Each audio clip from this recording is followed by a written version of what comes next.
Assalamualaikum warahmatullahi wabarakatuh. Alhamdulillah wassalatu wassalamu ala Rasulillah wa ala alihi wa sahbihi wa man walah. Asyhadu an la ilaha illallah wahdahu la syarikalah wa asyhadu anna Muhammadan abduhu wa rasuluh.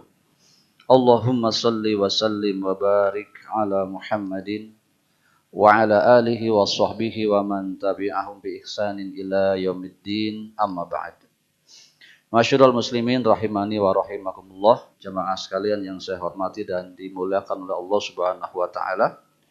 Alhamdulillah, hari 11 kita dapatkan di bulan Muharram, maka semoga di tahun ini semakin kita mampu untuk menata diri, apa-apa yang masih kurang pada hari-hari yang lalu bisa kita perbaiki demi meraih kesempurnaan yang semampu kita. Inginnya sempurna, manusia tidak ada yang sempurna, tapi kalau tidak ada target maka biasanya menjadi kurang juga usahanya.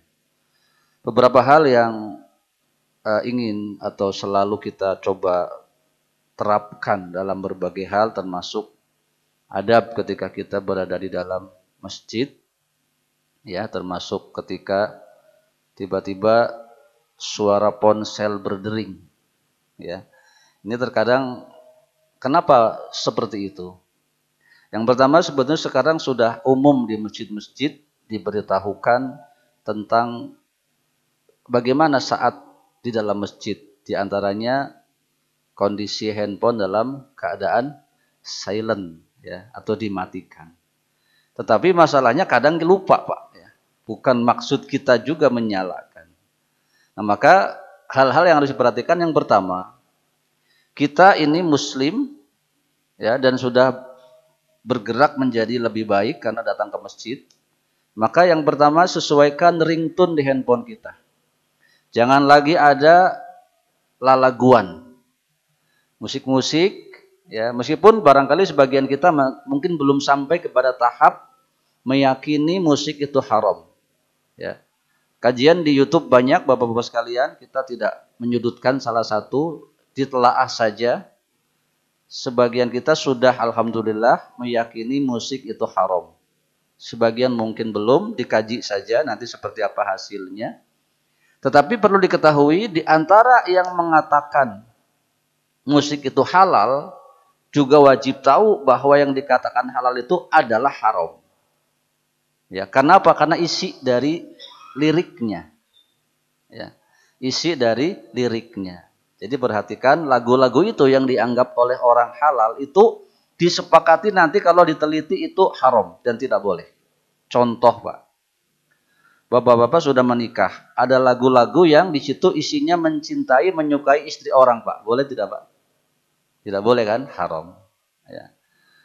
Membayangkan masa lalu, Pak, sebelum bapak-bapak nikah dengan istri bukan dengan orang lain. Yang dulu belum halal dibayangkan lagi, itu dosa. Maka lirik-lirik lagu yang seperti itu juga haram. Ada lagi lirik lagu yang karena di situ ada sumpah kepada selain Allah. Kita manusia hanya boleh bersumpah demi Allah. Ada nggak lagu demi langit dan bumi? Haram, Pak, lagu itu. Ya, karena lirik. Ada lagi orang bersumpah seperti Allah bersumpah. Bukan sedang menyanyikan terjemahan, ya. Nanti ada terjemahan Al-Quran atau hadis dinyanyikan. Terjemahan Al-Quran contohnya, demi masa itu benar-benar dia melagukan isi Al-Quran. Tapi ada dia gunakan demi masa, lanjutannya lain. Haram lagu itu. Ingat? Dan demi waktu. Lagu itu terkenal sekali dulu. Haram, Pak. Dia bersumpah dengan waktu, padahal bukan tempatnya. Seperti itu. Jadi, perhatikan dulu di handphone kita, pastikan ringtone-nya bukan lagu-lagu, apalagi lagu-lagu yang oleh yang mengatakan musik saja, halal saja, nanti kalau diteliti itu haram karena liriknya. Ya. Kemudian bagaimana ketika saat sholat berbunyi? Diambil saja, Pak. Dimatiin nggak apa-apa. Handphonenya kan tersimpan di saku, kita sedang sholat, diambil saja dimatikan. Tidak apa-apa. Itu tidak membatalkan sholat. Karena sholat itu bukan tidak boleh ada gerakan. Bahkan kalau ada ular datang, itu kita boleh ambil palu dan pukul dia. Ambil pemukul ya. Jadi boleh bergerak dalam kondisi-kondisi diperlukan. Termasuk mematikan handphone. Matikan saja nggak apa-apa. Ya. Kalau perlu handphonenya dimatikan. Lama apa tidak matikan handphone? Tidak kan? Pencet tombolnya, tekan, matikan. Sudah. Nah, itu adabnya seperti itu. Meskipun sebagian orang saya rasa tidak sengaja melakukan itu. Karena hampir di setiap masjid sudah ada pengumuman bahwa ketika akan sholat atau ada khutbah Jumat itu handphone mesti di silent. Ya. Itu Pak ya. Jadi handphone bunyi, matikan saja. Ambil, matikan. Ya, seperti itu. Apalagi yang seperti tadi. Isinya kalau yang kayak barusan mah berada lehengnya. Suaranya bukan lagu. Kalau lagu kan waduh, saya bisa lupa tuh imam sholatnya bacaannya ya. Baik, kemudian saf pertama merupakan buruan bagi kita.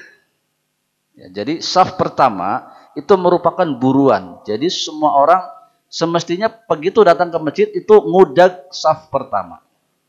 Bukan pada saat setelah qomat, bukan. Dari awal masuk. Kenapa Pak?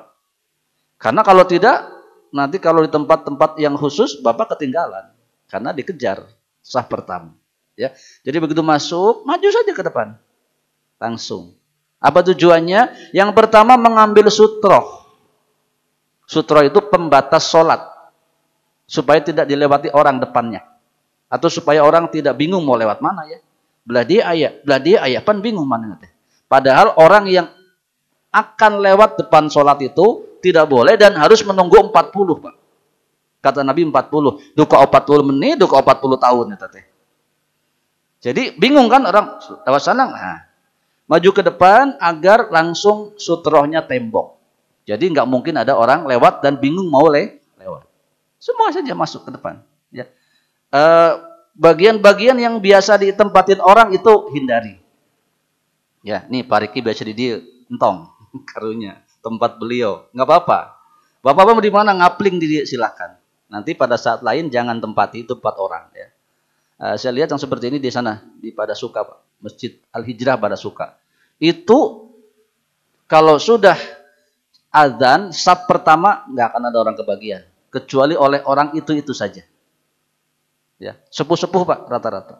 Nah, itu seperti itu. Jadi begitu masuk saf pertama, datang masih langsung masuk saf pertama. Sholat di situ. Yaitu kita mencari sutroh. Dan pasti nanti pas sholat berjamaah kebagian saf pertama kan kata Nabi, siapa tahu keutamaan saf pertama dia akan lakukan untuk mengejarnya meskipun dengan undian. Nah, karena saking banyak yang mau, dan kita saking banyak yang tidak mau jadi nggak usah undian Pak. Nah sekarang kita dibalik, ingat-ingat saf pertama mestinya pada banyak yang mau. Sehingga Pak boro-boro. Ya. Nah kemudian hikmah berikutnya ketika orang-orang sudah di saf pertama, yang datang di saf berikutnya sudah enak Pak, sudah ngentep. Sudah tidak lagi cari sutroh lagi, karena sutrohnya punggung kawannya. Ya. Penghalang sholatnya punggung kawannya dan rapih seperti itu. Jadi ini diantara barangkali belum banyak disampaikan dan nanti muncul dalam hadis-hadis, cuman kita kedepankan sebenarnya di sini sepertinya belum terbiasa. Jadi untuk orang-orang yang khusus apalagi ya orang dia anu matuh ya Kang ya. Mangga calik we. Kapling we tempatnya di dinya. Ya, kasih minyak wangi khusus. Kata saya teteh. Boleh insyaallah ya. Kenapa? Karena keistiqomahan kita dituntut dalam beramal karena amal soleh memang fastabiqul khairat, berlomba-lomba. Baik, itu bisa jadi kajian khusus, tapi sebentar saja menambahkan.